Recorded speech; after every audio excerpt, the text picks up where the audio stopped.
Energized show, up the Irish.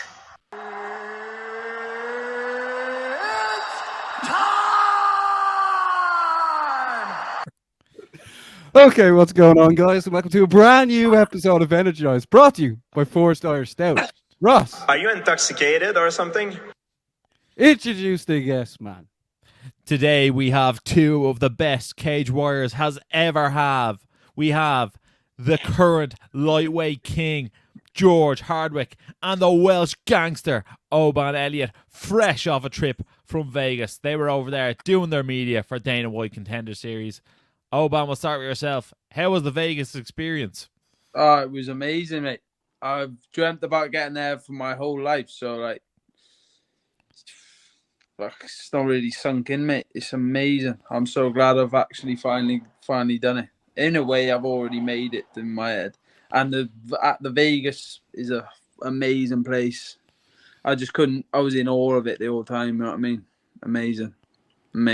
Oh, class. And the food is mad as well. There's loads of food, which I'm sure our companion will, dive into detail. George, take it away, son. I've just fucking hijacked the show. So yeah, I'd never been to Vegas before. You know, my dad had been and he said he didn't like it, so I didn't know what to expect. I just proper loved it. And the main thing is I'm glad that they took us out for media 9 weeks out, so I could proper enjoy the scran. It would have been a nightmare being out 2 weeks out where I had to diet and watch every fucking macro. But this one, it was good. I could have the full breakfast. I could have these mad... I thought omelette and chicken, that's a healthy option. But it's omelette full of cheese on top of a chicken enchilada.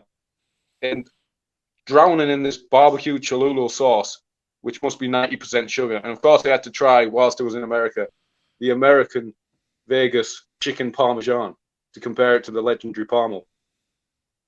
I thought that was only a Middlesbrough thing. And out of 10, George, what are you giving the American version to the Boro version?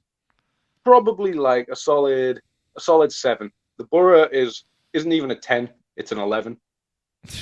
But you know, it's a bit stodgier. The tomato doesn't hit the same as the bechamel sauce on a proper Parmo. But a Parmo, is it what? So it's just like a chicken breast covered in Parmesan cheese? Fried chicken, bechamel, cheese, grilled, and you have it with garlic sauce. And then sometimes in the cheese you have jalapenos and pepperoni. That's a hot shot. So what you eat?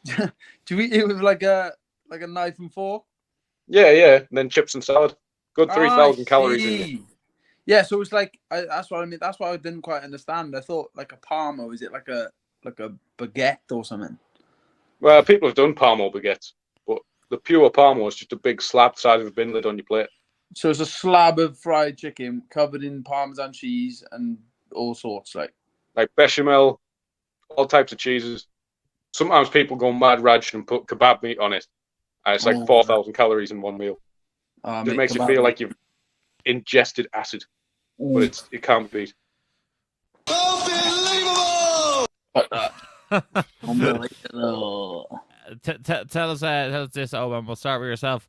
How did the call come about for Dana White Contender Series, and what was your reaction when you first heard about it?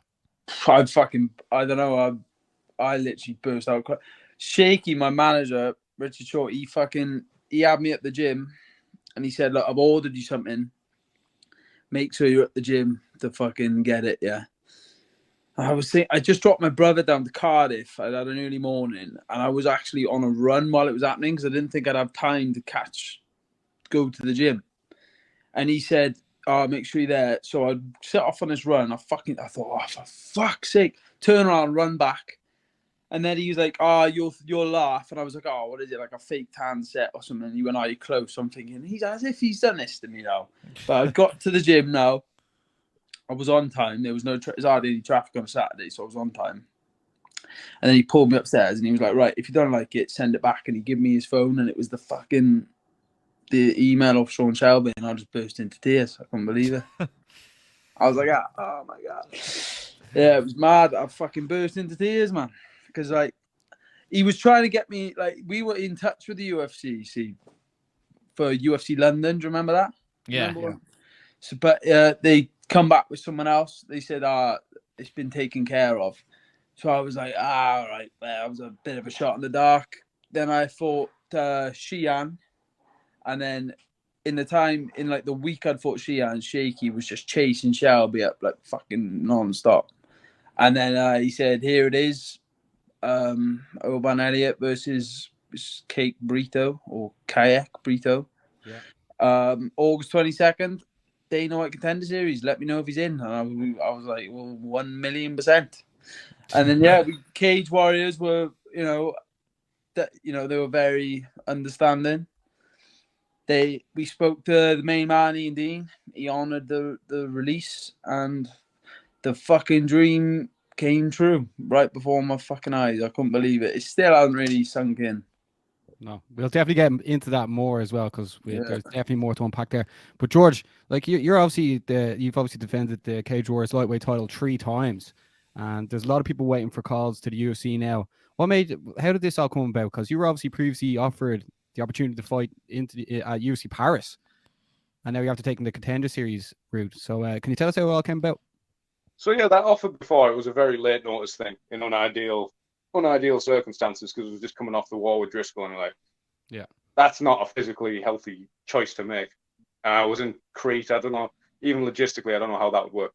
But I got offered this, and because I've been hearing a lot of people saying, you should get the straight contract, this, that, and the other thing. So I saw it, and like any offer, I go to Abdul, my coach since day one, Abdul Mohammed. Not your opponent. No, not Abdul Karim, my coach. You DM'd your opponent. But yeah, DM'd him. But I went to my coach, Abdul Mohammed, and just first thing he says is, what's the question? Just go there, knock him out. Dana's there. Knock him out, get a contract. Easy. You fight harder people anyway. Go get the contract. I'm like, yeah. And it's a perfect time, because it'll be time to fight in August. And everything stays healthy. Fight again, at least once by the end of the year. Because I want 3 fight years, still aren't much. I want to fight.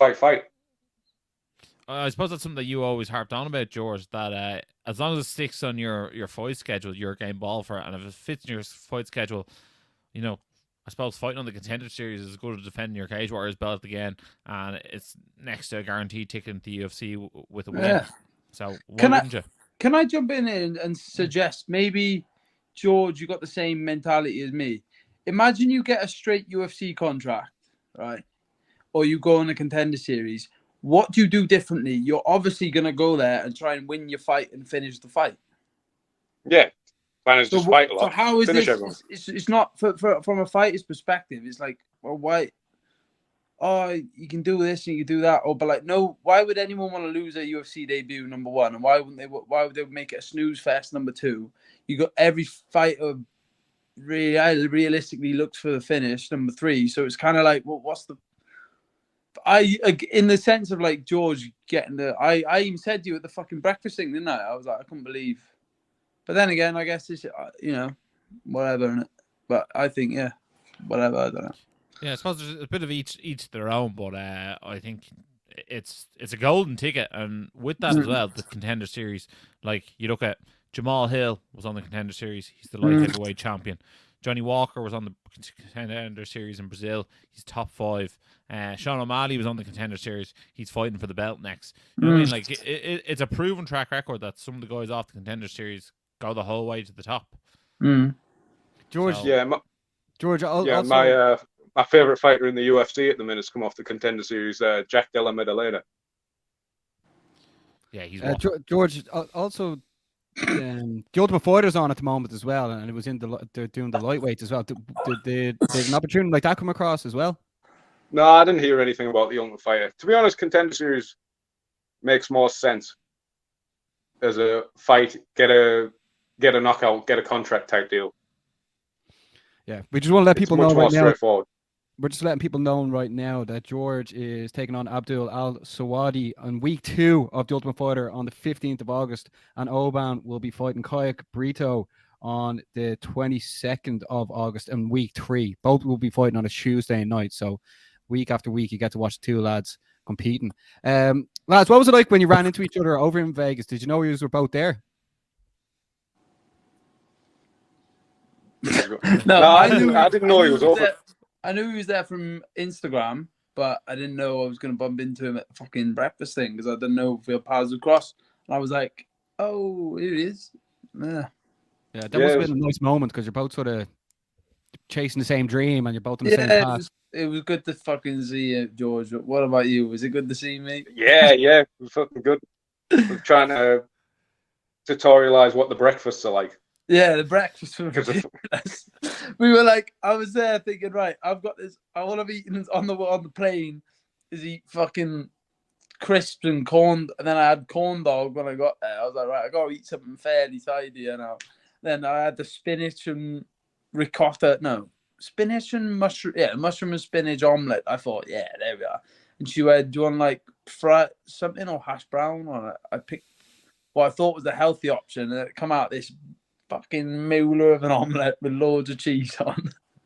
And fucking this massive like it was like a loaf of bread and like fried potato. I was like, oh well, all right then. Fucking hell. You could use it in like the brickwork of your house, the hash brown over there. Yeah, so I was like, well, all right, and then we were breaking that down a bit, and then we were just fucking muling our breakfast. Muling the breakfast down.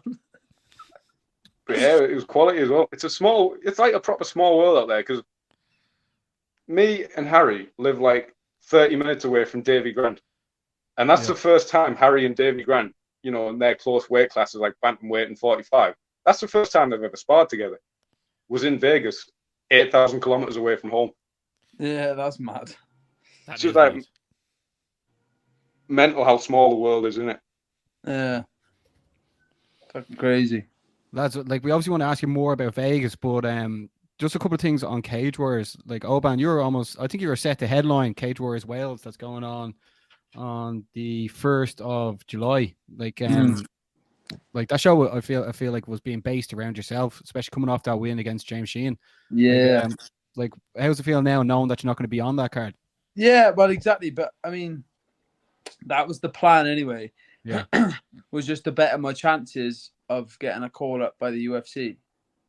Yeah, you know what I mean? Like everything was like centered around getting this call up. So then I knew about the July fight before the Sheehan fight. So I was like, fucking hell, I got to fight Sheehan, and then but I was like, it'll all be worth it when I get the call. And then they were real slow in getting an opponent, and they didn't send a bout agreement across, and it wasn't a title shot because Reese didn't get signed because that was kind of the plan. Reese gets signed, I then fight for the. Do you see what I mean? Yeah. We all knew Reese wasn't going to turn over in fucking 6 weeks, so or 8 weeks. So the plan was I was thinking, right, is it an interim title? But it wasn't even a title fight, and I was thinking, fucking hell. All right, whatever. It is what it is. Main event, beat this guy, and then fucking go on. Hopefully, get the call. See what happens with the title fight, whatever. Yeah. But then, in the time that they were potching about, they had that San Diego show. We were kind of hanging about, thinking, "Well, what's it gonna be? What's it gonna be?" Shaky. No, well, Shelby. Come in the email box. So I guess you snooze, you lose. Were they planning on emails? Were they planning on putting you against Mason Jones? Nah. No. All right. Okay. Fuck knows what the crack is with him, because I think they had to kind of. It's mad how he's back there now, and I'm here. Fucking hell, isn't it mad? Yeah. I don't know. I never heard nothing about him fighting. I don't know what he was trying to do, because he lives a stone's throw away, but it's where he trained in fucking Middlesbrough or something. But yeah, I don't know what the crap was there. They were trying to get me. There was all sorts of names thrown in the app, but nothing. I think you were fighting the Bulgarian fella, weren't you? That's right.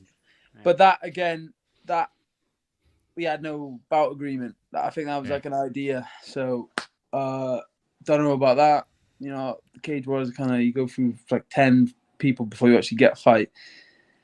And in that time, Shelby fucking come in. Do you know what I mean? If Sean Shelby's the UFC deemed me suitable to go on their Contender Series, but Cage Warriors don't deem me suitable to fight for a title or even an interim title, then what is that? Do you know what I mean? So yeah. Are you intoxicated or something?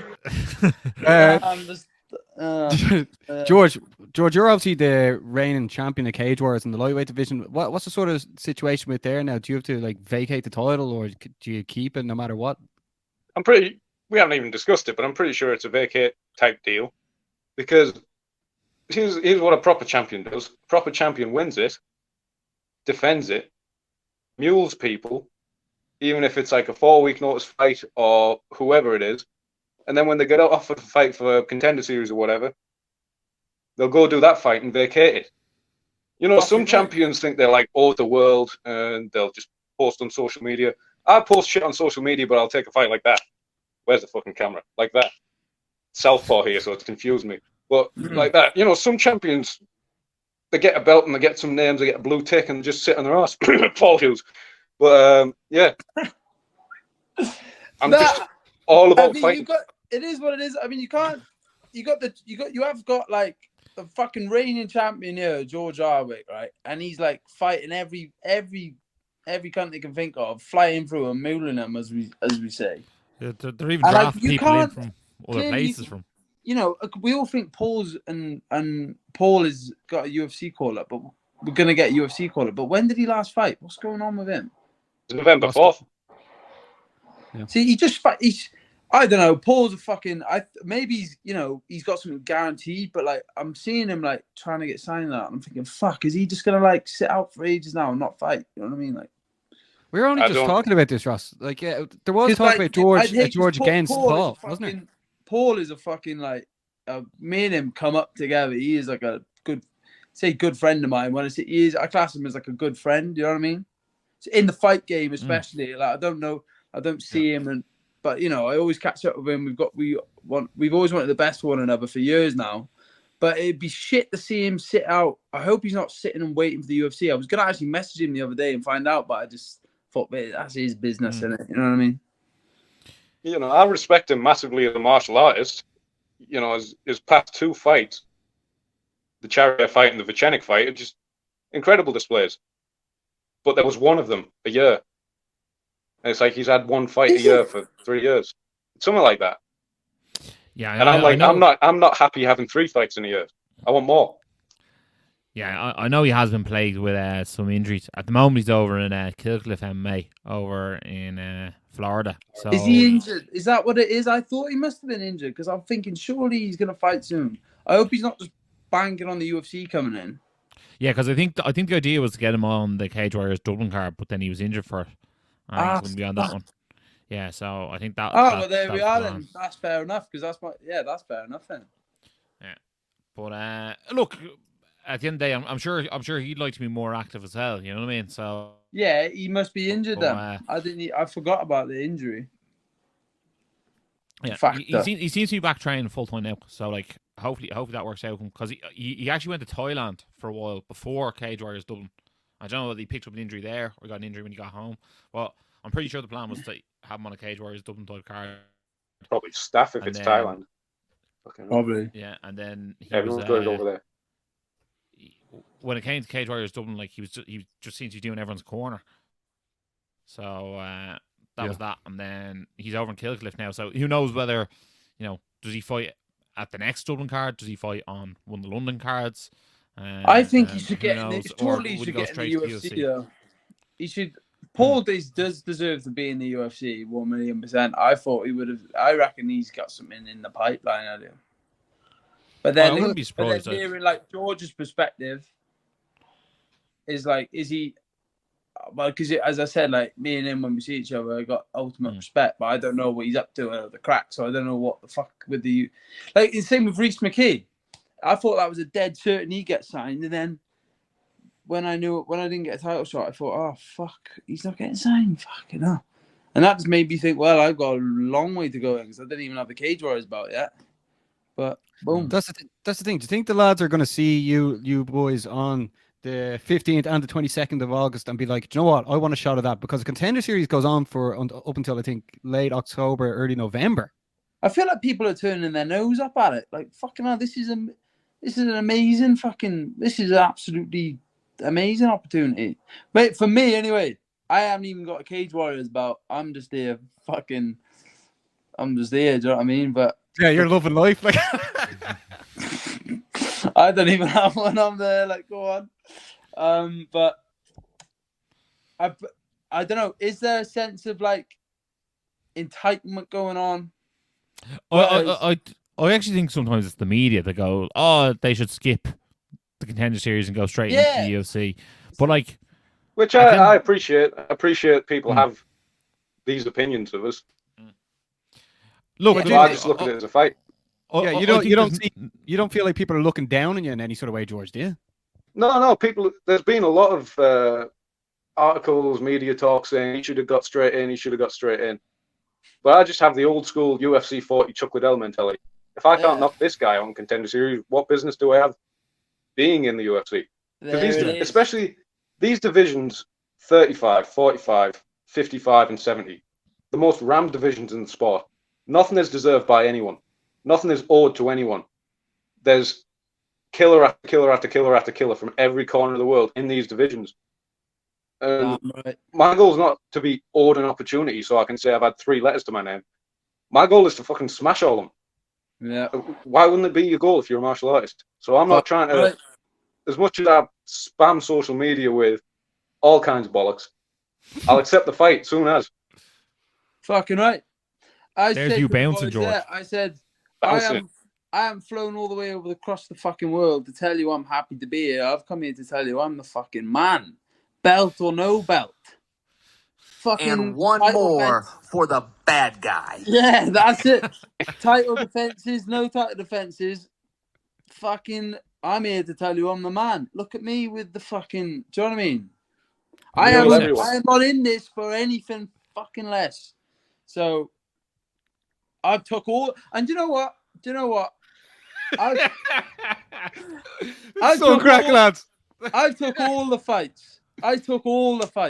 Muled them. I should be here because I've accepted them all in Cage Warriors. Every one of them, and half of them fucking turned it down. That's why I'm here, because they know, oh, well, this guy's fucking, look at them all saying no to this guy. Right. He didn't even need get him up there. Do you know what I mean? So, at the end of the day, it's what the UFC wants. Yeah. That's what I reckon. That's how I reckon they've gone. Look at it. You know what I mean? They're not daft, are they? Yeah, but they also said that's the man from Wales with the charm and with the biggest arms. Yes. And he does all the fucking arm, yeah. Oh, fucking. Oh, God, lads. Lads, do you think this team? But like, what did you actually get up to over there? How long are you there for? I know you ate loads of food. What's the media look like? Yeah, what was the media like? What was the behind the scenes stuff like? Oh, go on, George. You go first. Well, we had to fucking mule it out, didn't we? It was a full-on workout. Fucking muling around there. I was shadowboxing like it was the fucking biggest fight of my life. Same here, because you like sat down all day and what have you. You get your interviews done, your photos done, and they want to film you for like strength and conditioning stuff. You know, good B-roll footage of like smashing pads with your coach, fucking muling a ground and pound bag, muling these battle ropes. But the way they do it was like an interval session, because it was like they go like 20 seconds off.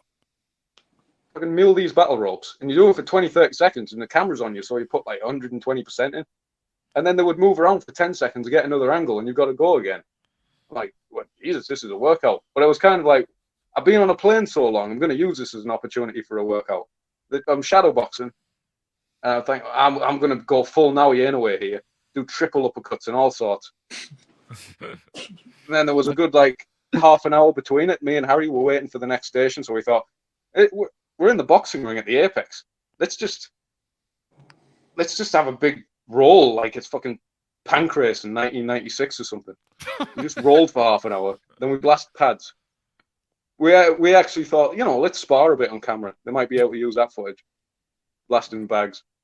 It was actually quite a big session, like. Yeah, correct. And what about yourself, Oban? Obviously, George brought Harry with him. Do you bring something with you? Yeah, I brought fucking Johan from the gym. He's only 17. He's the oldest 17-year-old in the world. He's only 17. He's 17. Yeah, he's Fucking fucking hell. huge, isn't he? Yeah, he's only 17. He's brought Johan along for the experience, like, and yeah, he's fine. And I train with him a lot because he's similar size. He's massive for his age. And I make it my mission. I tell him every day, I don't train to be a UFC fighter. I don't train to be a good fighter. I only train every day just so that he could never overtake me in his lifetime. I thought you were going to say become a world champion, but that's even better. I just want to make sure that he never overtakes me, and I'll make it, and I just make sure and that will never happen. I'm gonna do you know what I mean? Because he's 17. He's like 88 kilos now. He's gonna be huge. But I can't start driving over there and coming back thinking Johan filled me in. This is never gonna happen. So that's my motivation, and it's a good motivation to have because you get to keep the younger then of a 17-year-old. And did you have to do like talking to the camera pieces as well, lads? Yeah, like a sit down interview, innit? Mine got really fucking like. Well, you'll wait and see what mine got like. Mine got fucking intense, but I don't, Intense. You, Oban? No way. I'm crazy. I am fucking a bit crazy, but then George, I think, is crazy in his own way. He's a bit more like. I feel like me and George back to back. Going through like street altercations, I feel like we've got it all. He's got like that. I don't know. You're talking about yours being all emotional, like emotional kind of roller coaster on it. I went on about PS2. What PS2 games I played? Yeah, Resident Evil 4. Watching John Wick 2. And then going to the gym because I watched John Wick 2. There, like he's got that. I don't know. And then I'm just like a fucking. I don't know. I'm just a bit crazy. But then Welsh gangster. But yeah, exactly. But I think George is a bit crazy as well. Did you have a few lines in the bag, Oban? Did you? Yeah, fucking right. but I'm not gonna say him now. I'm gonna wait until you because that runs just before I go out. But I give him everything. And here's a real question. I'll ask you first, George. Did they sort you out any like nice training gear and stuff over there? Well, they just sorted us with the plain clothes for the shoots and that.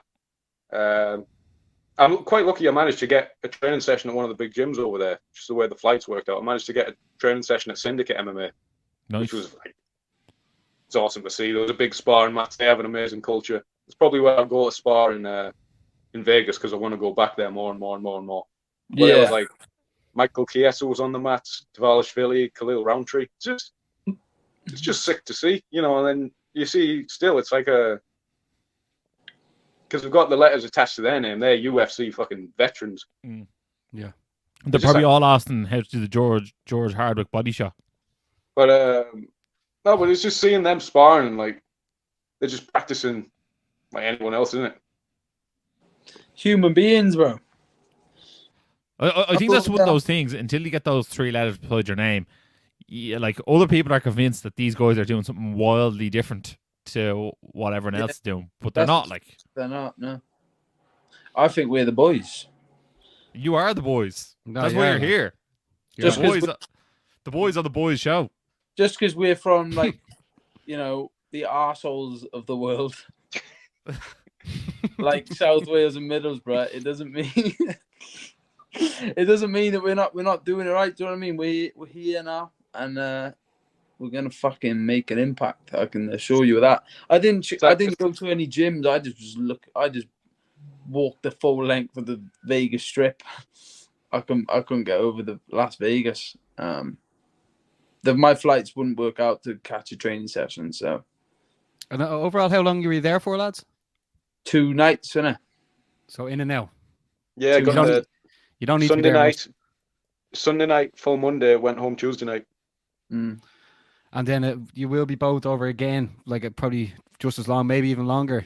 And it's like I think I got like 6 days. Nice one. Yeah, are you gonna bring the shaky fella? You what? Are you gonna bring the shaky fella? Oh, the shaky fella will be there. He won't fucking miss it, will he? No. Shaky and Carl, the coaching team, and then I'm gonna fucking rip it up after this fight on that strip. By the way, shout out to Carl because and I hope he sees this because I feel like Shaky's robbing all that credit, you know. Like, Oh well, Carl's there I all don't the think time. don't think he's robbing it, but No, robbing Carl- it, robbing it. That's the Carl- type of guy he is, Shaky. You know what I mean? He's just trying to hog all the attention, you know. well, yeah. We're No, but far from Carl- artillery now for that quote. like Carl is a fucking. He's like just he's in the coat. He's him and Shaky. Like there won't be. You Two need peas them in the both. pod.